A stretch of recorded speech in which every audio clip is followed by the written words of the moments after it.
The howling wind threatened to slice through flesh and bone, as Samuel Reeves urged his exhausted mare through the blinding snowstorm, the promise of shelter somewhere in the vast Colorado wilderness, the only thing keeping him from succumbing to the merciless cold that had descended without warning upon the mountains. Samuel pulled his wool coat tighter around his broad shoulders, his weathered face stinging from the relentless assault of ice crystals. His mare, Penny, struggled forward, each laborious step sinking into the deepening snow.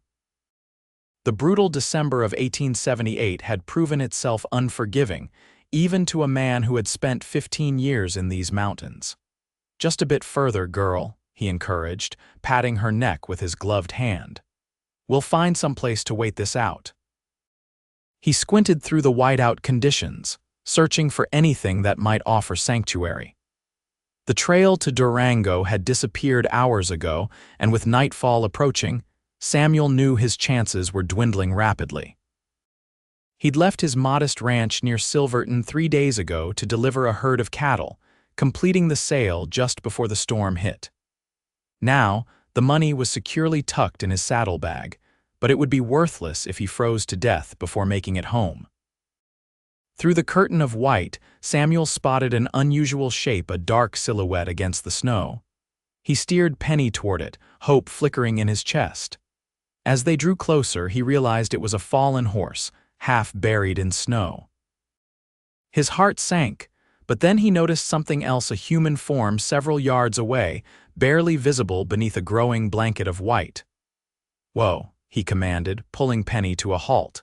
Samuel dismounted, his boots crunching in the snow as he approached the figure. Kneeling down, he brushed away the accumulation to reveal a woman, her face pale as the snow around her, lips tinged blue.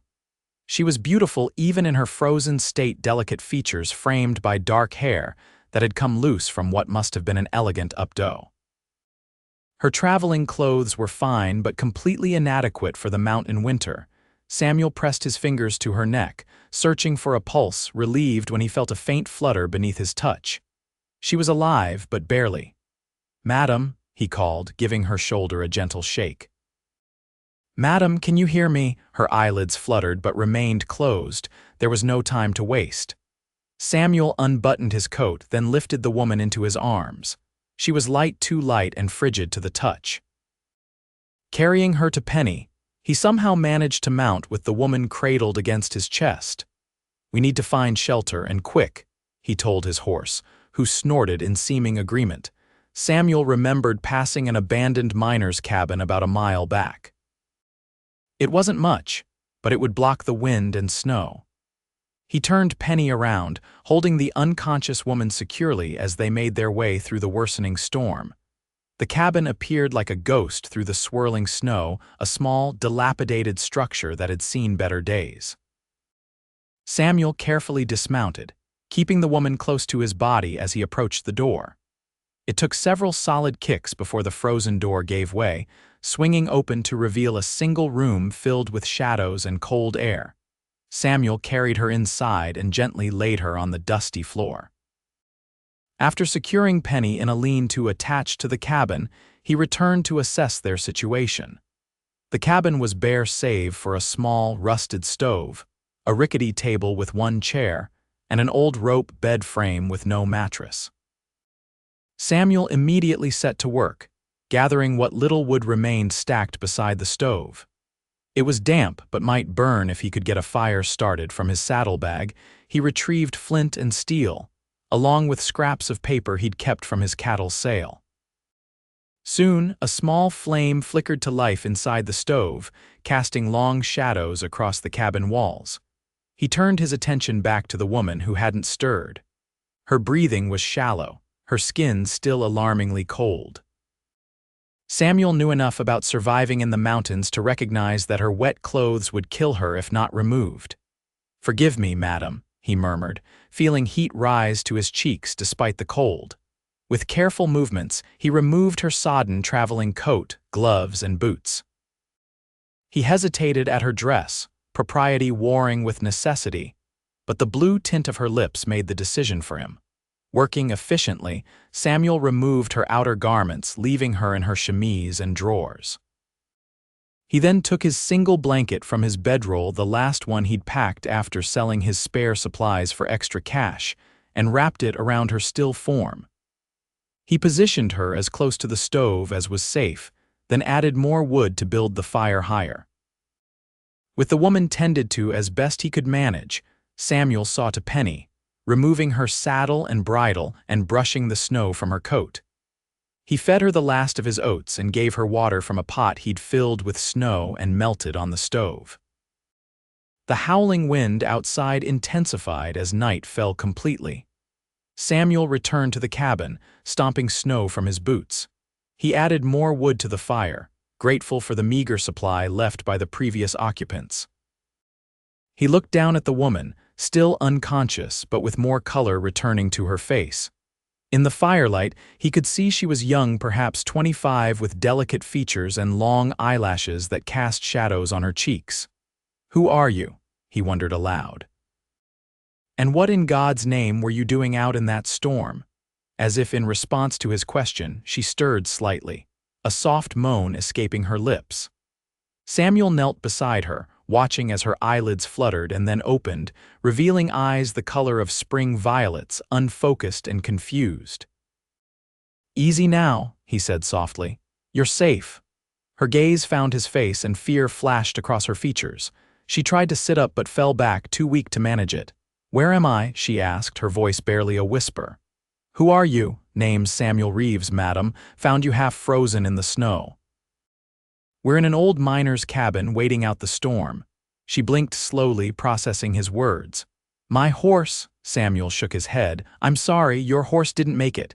Grief passed over her face and tears welled in her eyes. "Apollo," she whispered. "He was so steady." "What's your name, madam?" Samuel asked gently. She hesitated, as if considering whether to tell him the truth. Josephine Ellis." "Miss Ellis, what were you doing out in this weather? These mountains are no place for traveling alone, especially not during winter."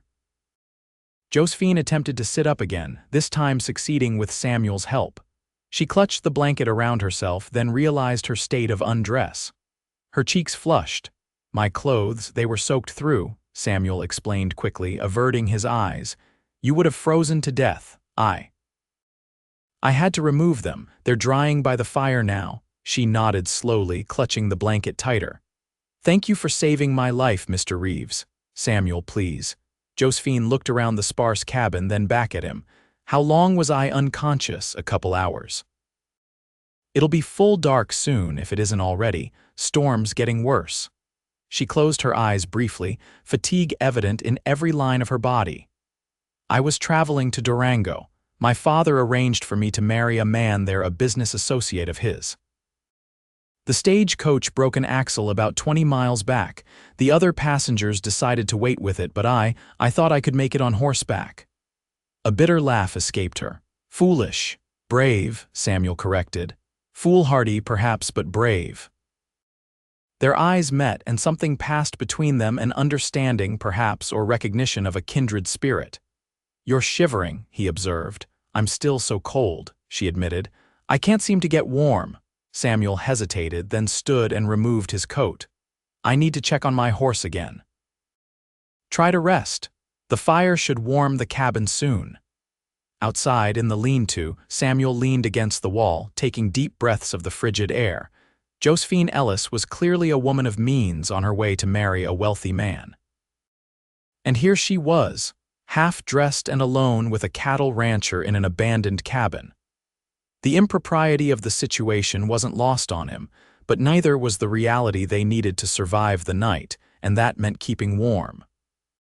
When he returned to the cabin, Josephine had moved closer to the fire, her eyes watching the flames dance behind the stove's iron grate. "The storm shows no sign of letting up," he told her, adding more wood to the fire. "We'll have to stay here until morning at least." "I'm sorry for the trouble I've caused you," she said quietly. "No trouble, madam. Couldn't leave you out there." As night deepened, the temperature in the cabin rose slightly from the fire's heat, but not enough. Josephine continued to shiver despite the blanket and her proximity to the stove. Samuel paced the small space, occasionally looking out the single window at the wall of white beyond. The wind rattled the loose boards of the cabin and drafts slipped through countless cracks. "Mr. Reeves, Samuel," Josephine said suddenly, "you must be cold as well." "This is your blanket, isn't it?" he nodded. "My last one, sold the others in town. You can't go without. Please, we can share." Her voice was steady despite the boldness of her suggestion. Samuel stared at her, seeing the practicality beneath her proper exterior. "Miss Ellis, Josephine," she corrected. "And please don't protest out of some misguided sense of propriety. We'll both freeze otherwise." He couldn't argue with her logic. With a nod, he settled beside her, careful to maintain a respectful distance while still sharing the blanket's warmth. They sat in silence, watching the fire, listening to the storm rage outside. "Tell me about yourself, Samuel," she said eventually. "What brought you to these mountains?" Samuel didn't usually share his life story, but the intimacy of their situation and something in Josephine's direct gaze loosened his tongue.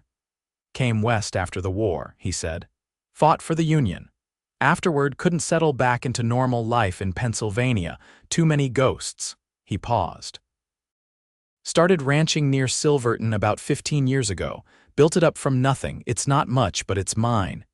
"You live alone?" she asked. "Just me and the cattle, and Penny, my horse." Josephine nodded, pulling the blanket tighter around her shoulders. "And you, are you expected somewhere?" "By someone." Samuel understood the real question behind her words. "No wife, if that's what you're asking. Never found the right woman, I suppose, or never stayed in one place long enough to look properly. And now I've got my ranch. That's enough." But even as he said the words, Samuel felt their hollowness. The lonely cabin at his ranch wasn't so different from this abandoned miner's shack, just him and silence most days. "What about you?" he asked, turning the conversation away from himself. "Tell me about this businessman you're traveling to marry." Josephine's expression darkened slightly. "Mr. Thornton is 46 years old. He owns several silver mines near Durango. He's a widower with 2 children. I've never met him." Her voice was matter-of-fact, revealing nothing of her feelings on the matter. "An arranged marriage," Samuel observed. "My father's banking investments failed 6 months ago. This marriage will save our family from financial ruin." She gave a small, humorless smile. "Very practical, wouldn't you say?" Samuel didn't answer. Instead, he asked, "And what would you want if the choice were truly yours?" Josephine looked at him, surprise evident in her expression, as if no one had ever asked her that question before. I would want someone who saw me as more than a transaction, someone who would talk with me, not just to me." Her voice grew softer. "Someone who would look at me the way you did when I woke up, with concern, not calculation." Samuel felt heat rise to his face that had nothing to do with the fire. He hadn't realized his emotions had been so transparent. "It's getting late," he said, standing abruptly. "You should try to sleep. I'll keep the fire going." Josephine caught his hand, her touch light but insistent. "You need rest too. Please lie down. I trust you, Samuel." The simple statement struck him deeply. Trust was not something given lightly, especially between strangers thrown together by circumstance. Samuel nodded and settled beside her on the hard floor, both of them wrapped in his blanket, a respectful distance between their bodies despite the shared covering. As the night wore on, the temperature continued to drop. The fire provided some warmth, but the drafty cabin couldn't retain enough heat. Samuel awoke to find Josephine pressed against him, seeking warmth in her sleep. Her face was nestled against his chest, her breathing deep and even. He should move away, he knew, but the practical part of him recognized that their shared body heat was keeping them both alive. Instead, he cautiously wrapped an arm around her, providing additional warmth and stability. In her sleep, Josephine sighed and settled more comfortably against him. Samuel closed his eyes, trying to ignore the scent of her hair or the way her body fit perfectly against his. She was promised to another man, he reminded himself.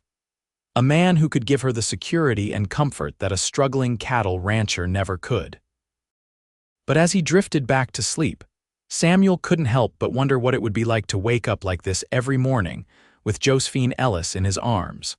Dawn arrived with soft, gray light filtering through the cabin's single window. The storm had passed, leaving behind a pristine world of white. Samuel awoke first, momentarily disoriented before remembering where he was and who was nestled against him. Josephine slept peacefully, her dark hair spread across his arm, her hand resting lightly on his chest. Samuel remained still, reluctant to wake her, to break the spell of intimacy that had developed in their shared struggle for survival. Eventually, her eyelids fluttered open, confusion giving way to recognition as she looked up at him. A blush spread across her cheeks, but she didn't immediately pull away. "Good morning," she said softly. "Morning," he replied, his voice rough from sleep. Storms passed. Josephine nodded, finally sitting up and wrapping the blanket more securely around herself. "I should. My clothes must be dry by now." Samuel stood and collected her garments from where they hung near the stove. They were indeed dry, if a bit stiff. He handed them to her, then turned his back, giving her privacy to dress. "I'm not sure what to do now," Josephine admitted as she finished buttoning her dress. With Apollo gone and the snow so deep, Samuel considered their options while stoking the fire back to life.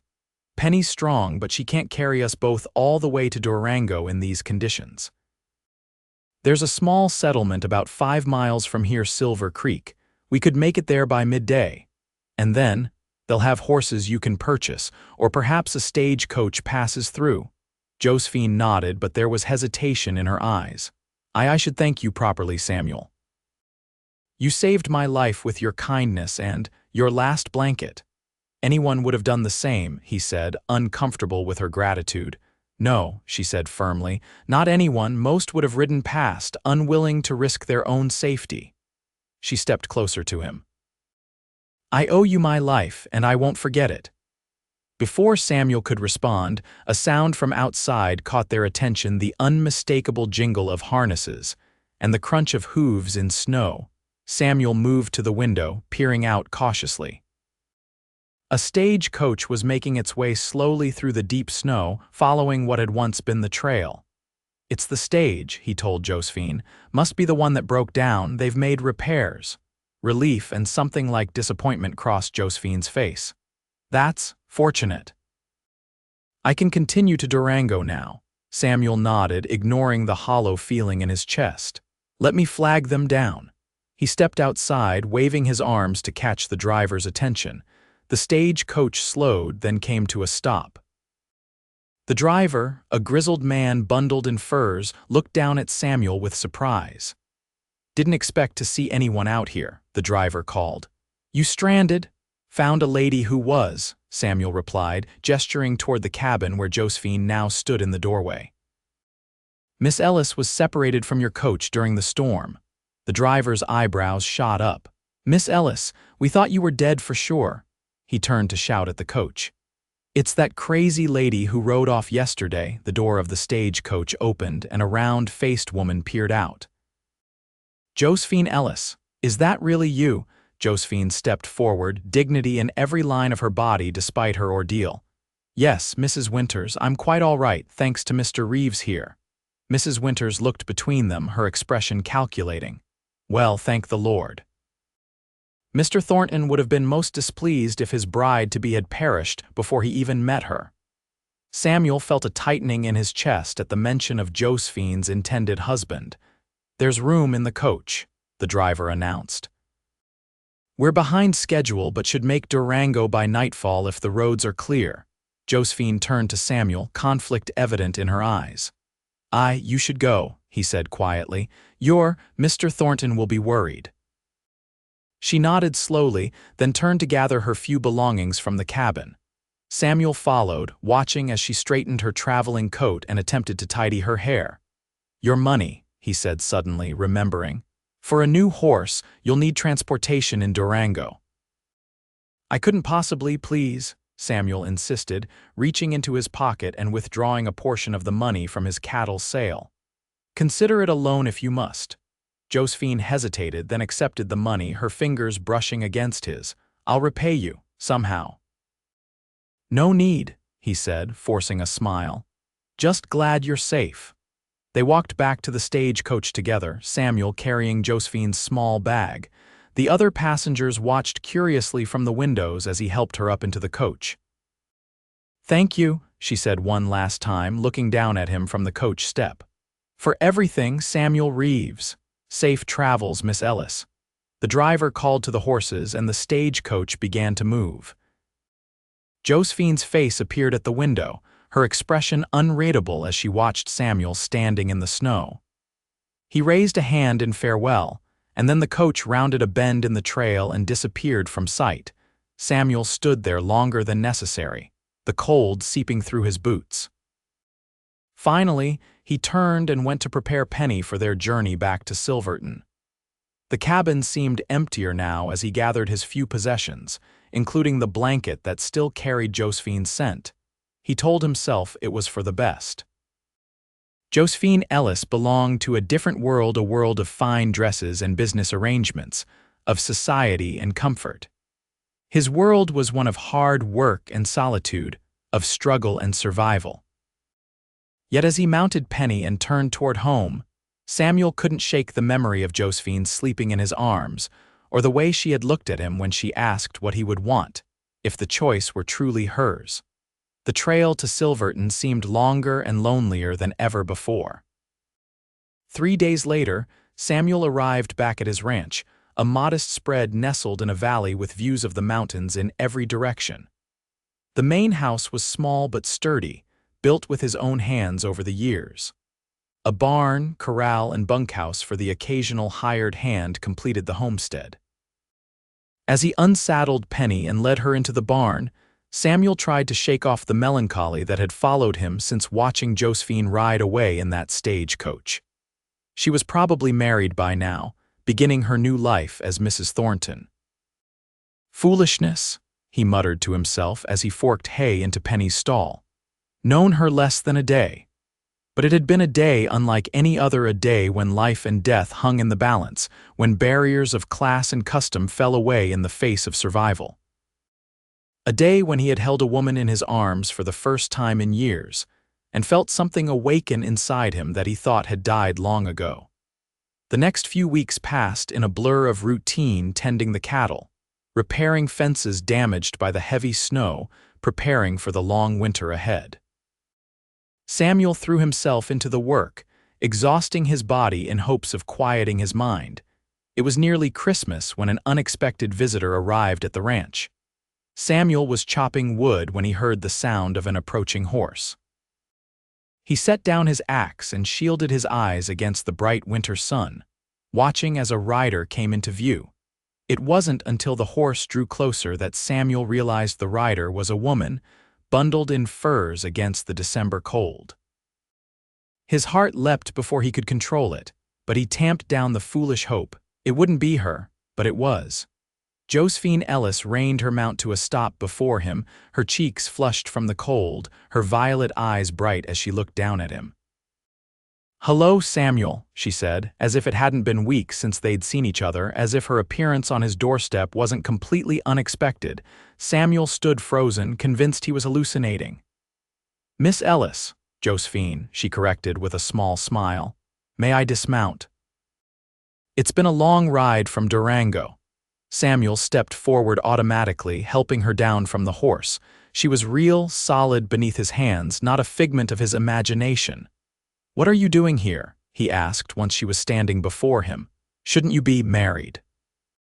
Josephine finished for him. "That was the plan, wasn't it?" Samuel nodded, searching her face for answers. "What happened?" Josephine looked around the ranch, taking in the modest house, the barn, the snow-covered pastures. "Could we perhaps go inside?" "I'd like to warm up before explaining everything." "Of course," Samuel said, feeling foolish. "This way." He led her into the house, suddenly conscious of its simplicity.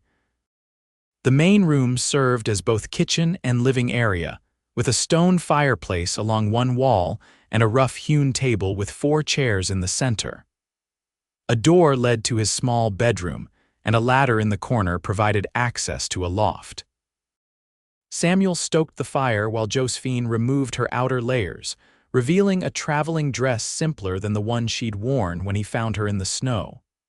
"Coffee," he offered, falling back on hospitality to hide his confusion. "Please," she accepted, settling into a chair by the fire, her eyes taking in every detail of his home. Samuel busied himself with the coffee pot, stealing glances at his unexpected visitor. She looked well healthier than when he'd last seen her, her complexion glowing, her eyes clear and determined. "You have a lovely home," she said, breaking the silence. Samuel nearly laughed. "It's simple, but it suits me." "It feels like a home," Josephine insisted. "Like someone lives here, not just exists." He placed a mug of coffee before her, then took the chair opposite. "You were going to explain why you're not in Durango, married to Mr. Thornton."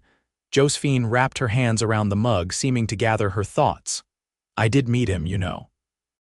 He was waiting when the stage arrived in Durango, very proper, very concerned about my ordeal."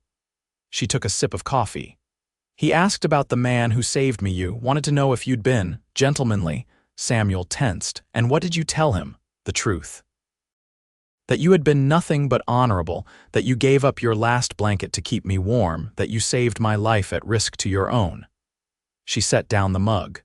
He seemed satisfied with that, and we proceeded with plans for the wedding. 3 days later, everything was arranged. Samuel waited, knowing there was more to the story. "The morning of the wedding, I was dressed in the gown Mr. Thornton had purchased for me. Everyone was gathered at the church. My father had traveled from Denver for the occasion." Josephine's eyes met his. "And I couldn't do it." "Why not?" Samuel asked, barely breathing. "Because when the minister asked if anyone objected to the union, I realized the only person who should object was me.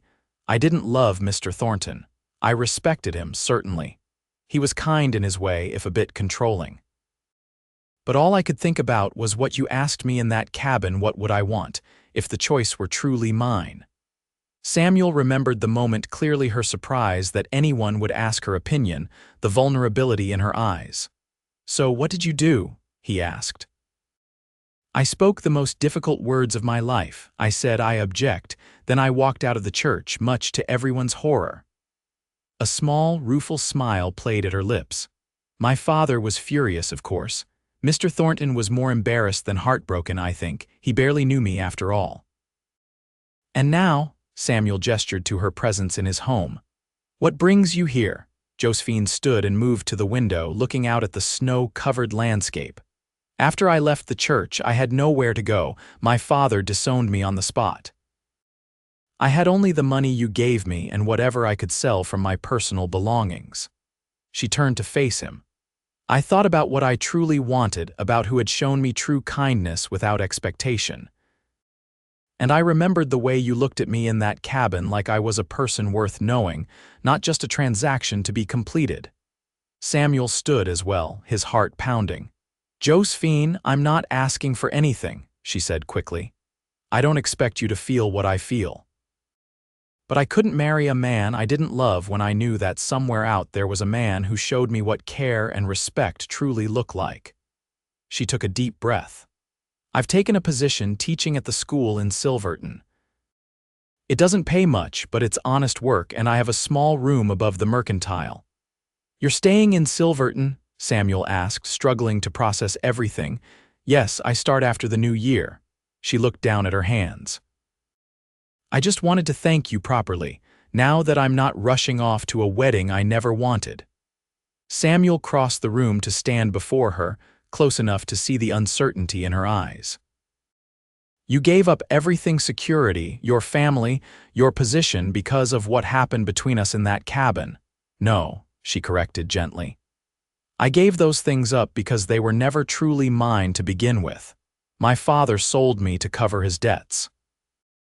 Mr. Thornton bought me to raise his children and grace his arm at social functions. What happened between us simply showed me that there could be something more, something real." Samuel reached out, hesitantly touching her cheek. "And what is it you want now, Josephine Ellis?" She leaned slightly into his touch. "To build a life that's mine, to make my own choices, and perhaps to see if what I felt in that cabin was real or just the product of extraordinary circumstances." "And what did you feel?" he asked, his voice low. "Safe. Seen. Like I mattered as a person, not as a commodity." Her eyes met his. "And something else, something I've never felt before, a connection that scared me and thrilled me all at once." Samuel nodded slowly. "I felt it too." "Is that why you gave me your last blanket?" she asked with a small smile. "Why you held me through the night to keep me warm?" "I would have done that for anyone," Samuel admitted, "but I wouldn't have thought about them every day since. I wouldn't have wondered if they were happy, if they ever thought about me, if in some other life." He trailed off. "If in some other life we might have had a chance," Josephine finished for him. Yes. They stood there, the weight of possibility heavy between them. Then Josephine did something that surprised him. She reached into her pocket and withdrew a folded square of fabric. "Your blanket," she said, offering it to him. "I convinced the stagecoach driver to stop back at the cabin so I could retrieve it before we continued to Durango. I couldn't bear to leave it behind, to leave that part of our story unfinished." Samuel looked at the blanket, then back at Josephine. In that moment, he made a decision that would change the course of both their lives. "Keep it," he said. "Or better yet, let's share it, not because we're freezing in an abandoned cabin, but because we choose to." Josephine's eyes widened. "Samuel, I didn't come here expecting, I know," he interrupted gently. "You came to thank me and to let me know you're starting a new life, but if you're willing, I'd like to be part of that life. Not right away, we barely know each other after all. But I'd like the chance to court you properly, to see if what we felt in that cabin can grow into something lasting." A brilliant smile broke across Josephine's face. "I'd like that very much." Samuel took her hands in his, the blanket pressed between their palms. "Then consider this a promise, not of forever, not yet, but of possibility. Of a chance to discover if two people who met in the most unlikely circumstances can build something real together." "A promise," Josephine agreed, her violet eyes shining, "and this time it's my choice, freely given." Samuel leaned forward slowly, giving her time to pull away if she wished. Instead, Josephine met him halfway, their lips touching in a gentle kiss that carried all the promise of new beginnings. Outside, snow began to fall, but inside Samuel Reeves's modest ranch house, a warmth bloomed that had nothing to do with the fire in the hearth and everything to do with the woman who had returned his blanket only to claim his heart. The winter passed with a sweetness Samuel had never known. True to his word, he courted Josephine properly, riding into Silverton twice a week to take her for walks, to share meals at the town's small restaurant, to simply sit and talk for hours. Josephine threw herself into her teaching position with enthusiasm, winning over the children of Silverton with her patient manner and creative approach to education. She boarded above the mercantile as planned, establishing her independence even as she and Samuel grew closer. The townsfolk initially raised eyebrows at the relationship between the quiet rancher and the educated newcomer. But as the weeks passed, their story how Samuel had found Josephine freezing to death and saved her with his last blanket became something of a local legend. By spring, when the snow retreated and wildflowers began to carpet the meadows, Samuel found himself standing outside the schoolhouse, waiting for Josephine to finish her day's teaching.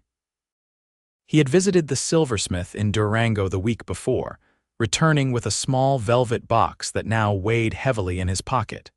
Children streamed out of the schoolhouse, some nodding politely to Samuel, others racing past in their eagerness to enjoy the warm afternoon.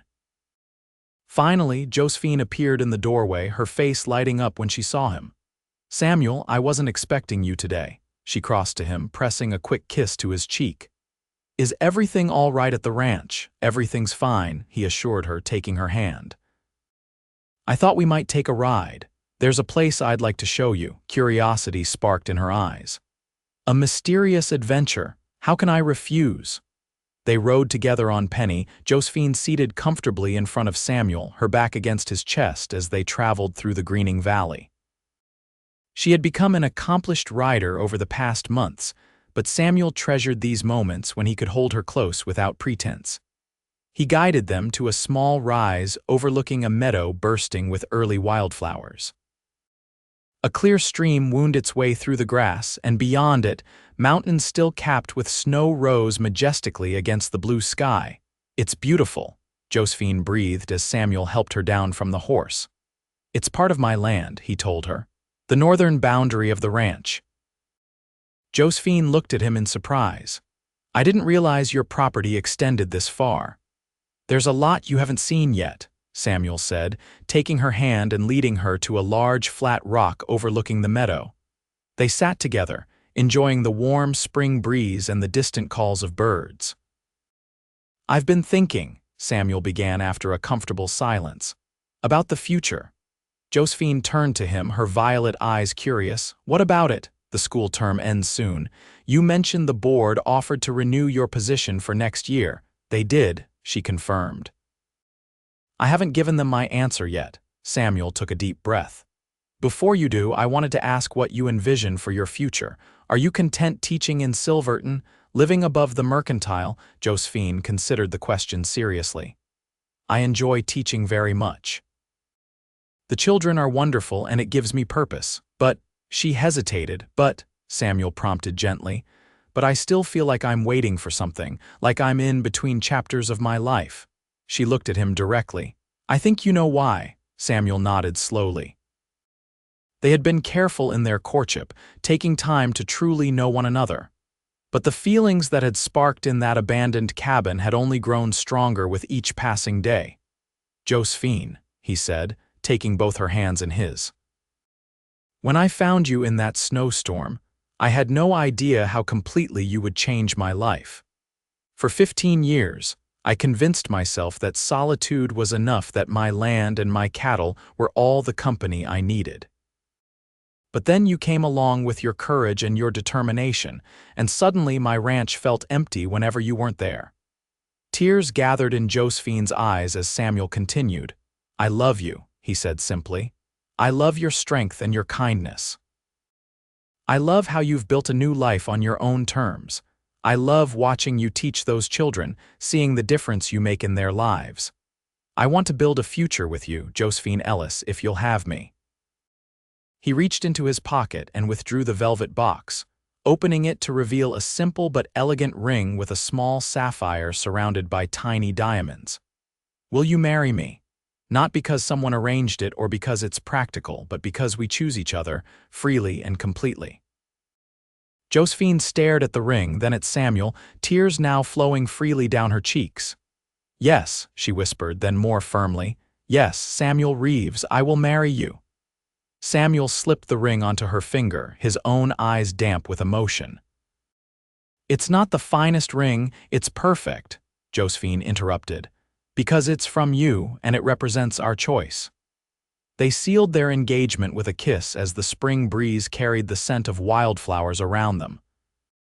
When they finally broke apart, Josephine rested her forehead against Samuel's. "What do we do now?" she asked with a small laugh. "Well," Samuel said, his arms still around her, "I was thinking we could build a proper home together. The ranch house is small, but we could expand it. Add a parlor where you could continue to teach if you wanted private lessons perhaps, or a small school for the children of nearby ranches who can't make it into town every day." Josephine's eyes widened with excitement. "You would do that? Create a space for me to teach?" "I want you to be happy, Josephine. Teaching brings you joy. I wouldn't ask you to give that up." "And what about you? What brings you joy?" Samuel smiled, tucking a strand of hair behind her ear. "This land. My animals, and now you, building a life together, that's what I want." They spent the afternoon planning their future, dreaming aloud of the home they would create, the life they would share. As the sun began its descent toward the mountains, they reluctantly mounted Penny for the ride back to town. "When should we marry?" Josephine asked as they rode. "I don't want a long engagement." Samuel considered this. "The spring roundup will be finished in 2 weeks. After that, perhaps, unless you want more time to prepare." Josephine laughed, the sound carrying across the open land. "Samuel, I've already been through one elaborate wedding preparation. This time I want simplicity, just us, a minister, and perhaps a few friends." 2 weeks then, he agreed, pressing a kiss to her hair, and then you'll come home to the ranch to our home. The next fortnight passed in a flurry of activity. Word of their engagement spread quickly through Silverton, with most of the townsfolk expressing genuine happiness for the couple. Josephine continued teaching while beginning to pack her few belongings. Samuel divided his time between the spring roundup and expanding his house, adding a small parlor with large windows that would serve as Josephine's classroom. Not everyone approved of their match. The school board expressed disappointment at losing their teacher, though they grudgingly agreed that the marriage was a sensible arrangement. A few of the more gossip-prone citizens questioned how well they truly knew each other after such a short courtship. But for Samuel and Josephine, the opinions of others mattered far less than the certainty they felt in their choice. Their relationship had begun in the most extreme circumstances, life and death hanging in the balance, and had grown through months of conversation, shared dreams, and deepening trust.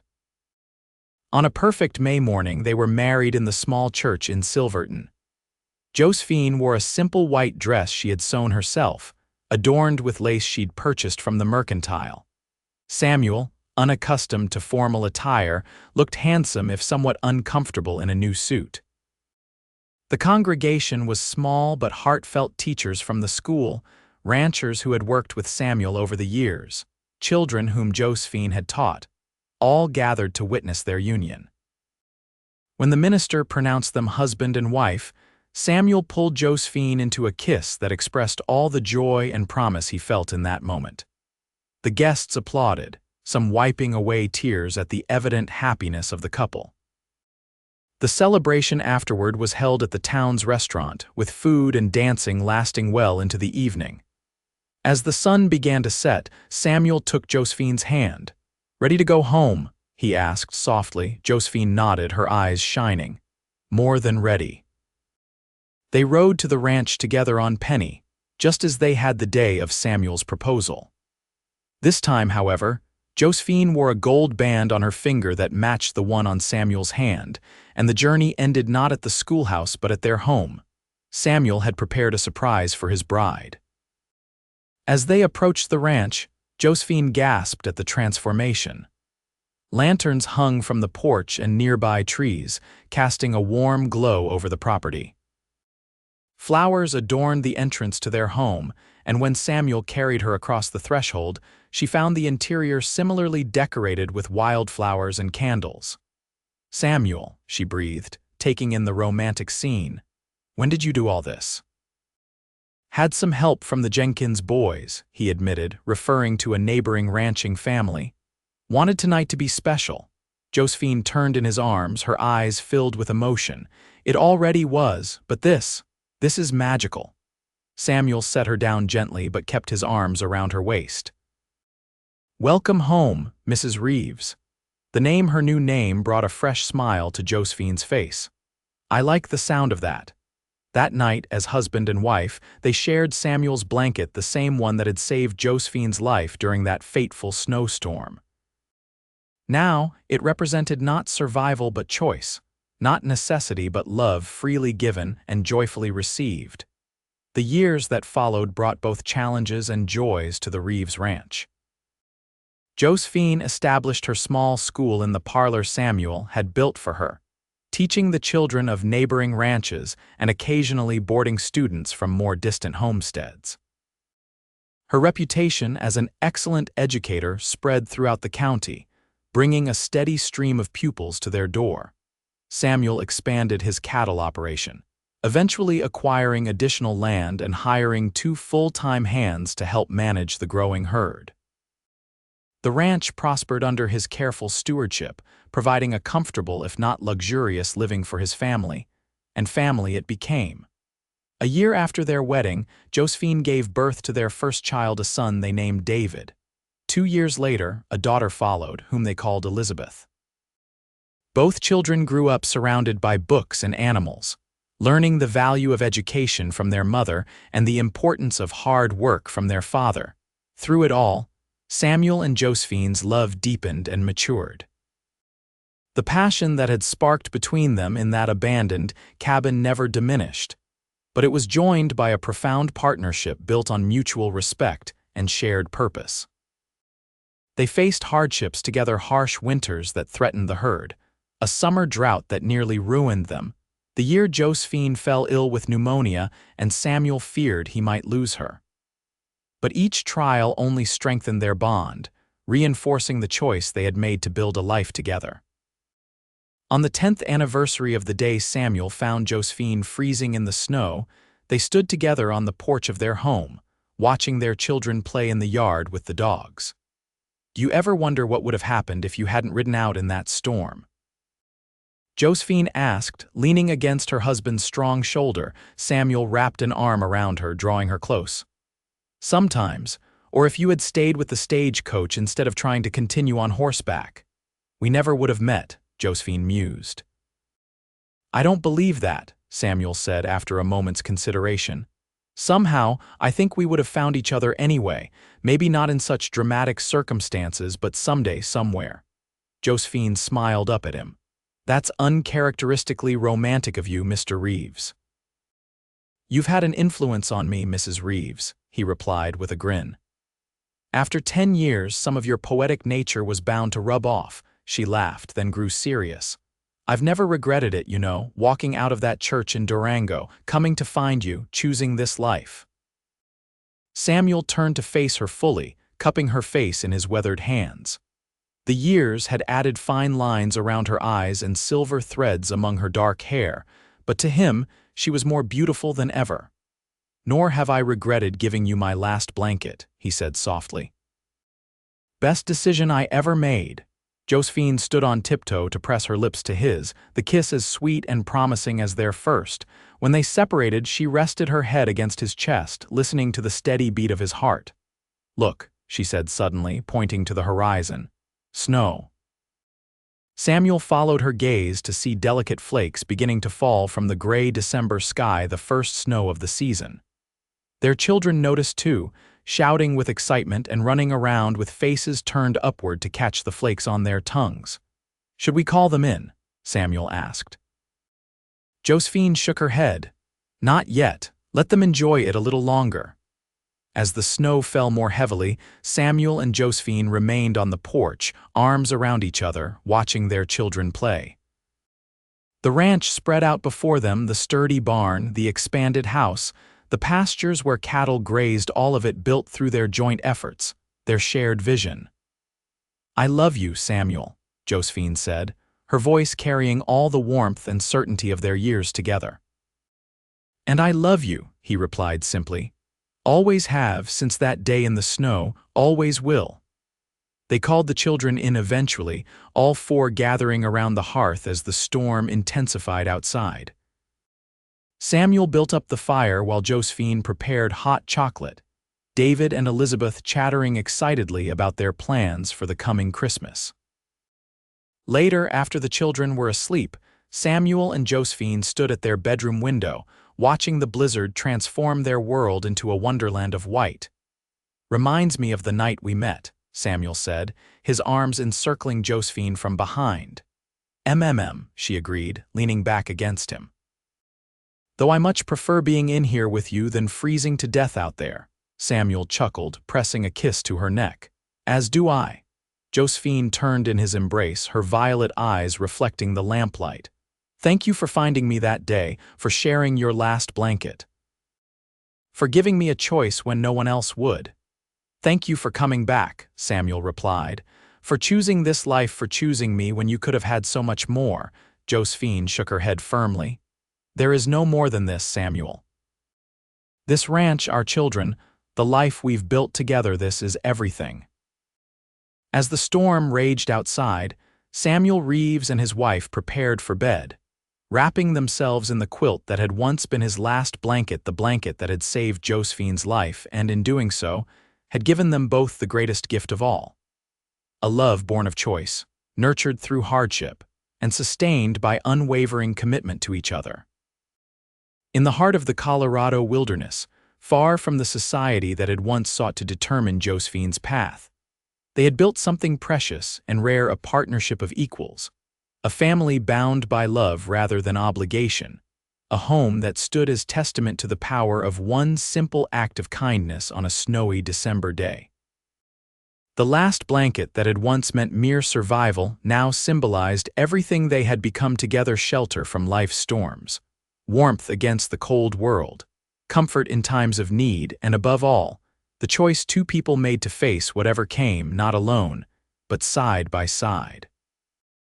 And as they drifted to sleep in each other's arms, the howling wind a distant echo of the storm that had first brought them together, Samuel and Josephine Reeves knew with absolute certainty that no matter what trials tomorrow might bring, they would face them as they had faced all others together by choice, until the end of their days.